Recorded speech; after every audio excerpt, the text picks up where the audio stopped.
biasanya tuh pasti ada antara manusia itu yang mengganggu ataupun yang diganggu. Kalau memang kita harus kena salah satunya, lebih baik diganggu, jangan mengganggu. Lebih baik dimusuhi, jangan memusuhi. Lebih baik dimaki, dicaci, dihina, jangan mencaci, jangan memaki, jangan menghina. Bukankah Nabi Muhammad juga demikian? Kita dengar Rasulullah SAW, beliau diganggu tidak sedikit, banyak diganggu. Walaqad uzitu fillah ma lam yu'dza bihi ahad wa khuwiftu ma lam yukhaf bihi ahad. Aku diganggu di jalan Allah dengan gangguan yang enggak pernah diterima oleh siapapun.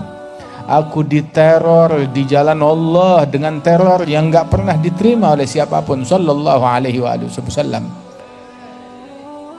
Nabi Muhammad dimaki, dicaci, berapa banyak, berapa kali.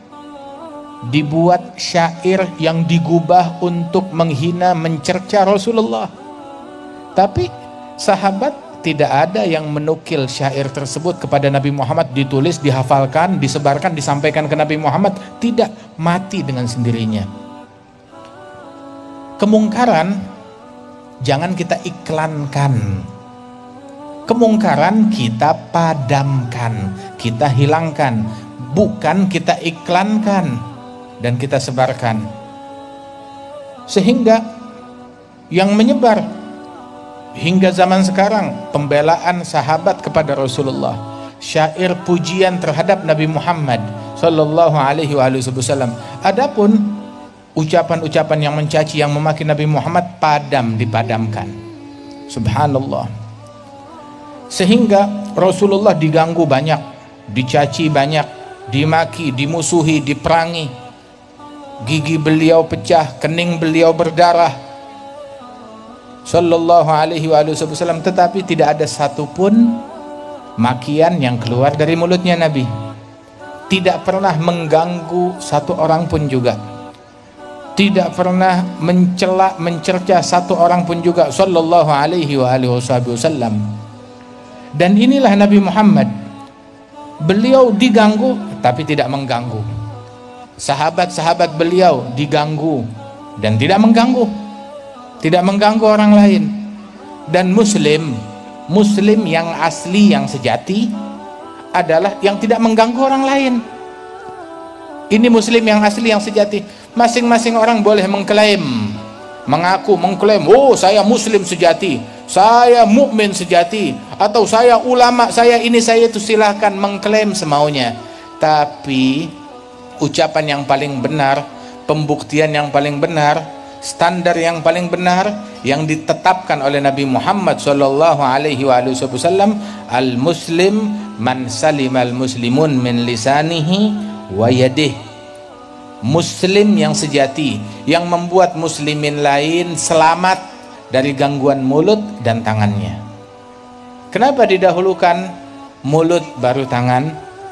Sebab kalau tangan jangkauannya pendek, tangan hanya bisa mengganggu yang hidup, tangan hanya bisa mengganggu yang dekat, tangan hanya bisa mengganggu yang sezaman dengan dia.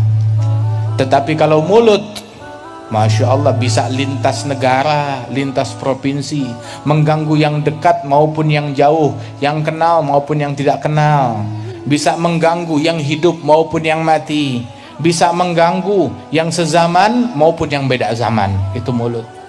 Karena itu bahaya mulut lebih besar dari bahaya tangan, dikedepankan. Muslim sejati adalah yang membuat muslimin lain selamat dari gangguan mulut dan tangannya. Al-mu'min, mukmin yang sejati, man aminahun nas, yang membuat manusia lain merasa aman terhadap a'radihim wa amwalihim, terhadap kehormatan mereka dan terhadap harta mereka. Membuat orang lain aman, harta saya nggak bakal diganggu, saya nggak bakal dimaki, nggak bakal dicaci, nggak bakal digosip, nggak bakal difitnah. Ini mukmin yang sejati. Jadi kalau ada muslim mukmin mengganggu orang lain dengan mulutnya, maka keislamannya itu harus diperbaiki. Jangan-jangan Islamnya abal-abal, imannya bukan iman yang sejati. Perbaiki Islam kita, iman kita. Dan juga fahami isyarat dari Nabi Muhammad, man aminahun nas, yang membuat manusia lain merasa aman.